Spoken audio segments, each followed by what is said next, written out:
Hello, good night, everyone. Tonight I'm going to reiterate some points relevant to the Geriatric Hospital because I've received some more information relevant to what is going on there, and it appears that the Chief Medical Officer himself does not know what is going on. He's just stating what he's been told. The Minister in charge of Elderly Affairs does not visit the Geriatric Hospital, neither the Minister of Health.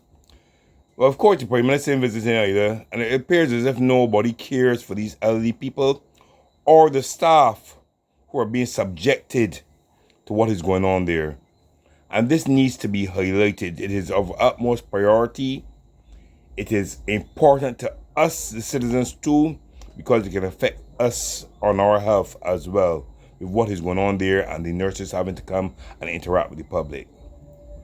Now, we would have heard the Chief Medical Officer stating that they were giving treatment to the people who had been subjected to this skin disorder. I can be quite frank with you. It's scabies that they have, right? And the only people who have been treated are the patients, not the nurses. Remember I told you 6 nurses had come down with it. Well, there's 7 now because after my video, another nurse came down with it. But you know what they did? After they found that there were chinks living in mattresses and they got rid of the mattresses, what they've done now is they've taken patients from that ward and moved them onto other wards with the skin disorder that they have. So you can imagine moving a patient from A to B and putting them into another ward where they're close proximity to other patients. And my understanding is they move one of these patients who has dementia into another ward. And because she has dementia, she's spitting on the patient next to her. You understand? If she breathes, the other patient, she can feel it.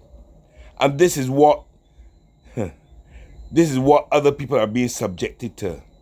Now, a consultant would have went in and advised them to put the lady in an isolation unit. My understanding now is that somebody in authority, a PNO or whatever, has told them to keep them on the ward. What we are not aware of, though, is that a couple of nurses have called in sick. Because the PNO, from what I'm hearing, is stating that if they don't go in and work on the ward with these people with scabies, that their pay will be docked. So these people are taking the alternative and they're reporting sick. Things are extremely horrible at the Geriatric Hospital. 6 soaps to bathe 15 patients for a week. A liter of alcohol to last for 3 weeks.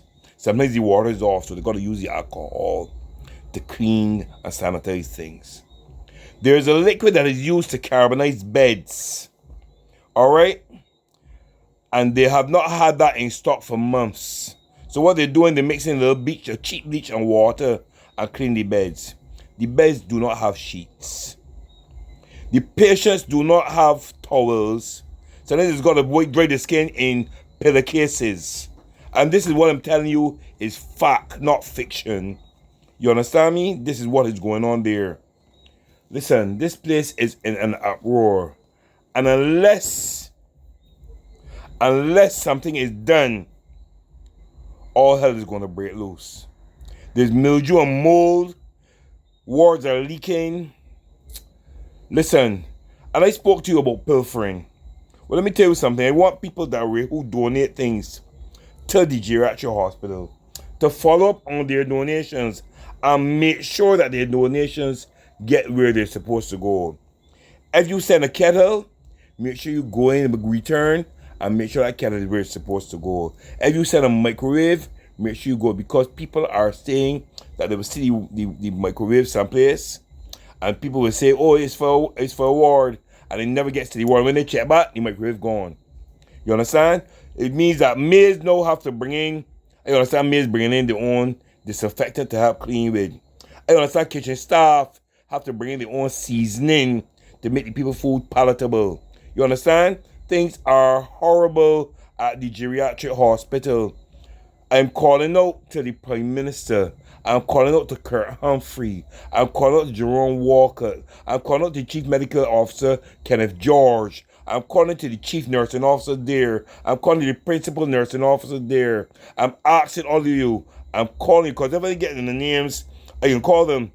You understand? I'm going to call them and let people know that you're being neglectful in your duties.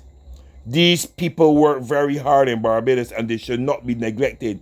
Have some compassion for these elderly people. Have some compassion for our nurses, please, who work so hard. And these are the same nurses we want to commend and talk about from this thing you all call COVID. And look how you are treating them now. This is horrible, man. You understand? Good God, man. I mean, I don't even know what to say anymore, right? Please. And the nurses, it is your right to protect yourselves and your families. Okay? It is your right to protect yourselves and your families. I know some of you might get cold feet if you have to express yourselves, etc. You understand? But if you stand up for your right, I'm telling you, I will back you, and I will bring a multiplicity of people to back you in whatever it is, as long as I know you're right. Okay? People, please. All right? Let us, please, do something for the Geriatric Hospital. Let us talk out about it. Let us speak out about it. And I want people that listen to this video, give me your comments. Give me your comments. Not just comment and do anything, but comment and give us some kind of ideas that we can get some resolution. What should we do? Let us bombard the ministry, bombard elderly affairs. Let us continue to do this because these videos have make an impact. Okay? Anyway, that's Winston Clark, and I'm out for tonight. Remember, please, keep your spirits up, keep your tempers down, and remember to do something good for somebody today. I'm out.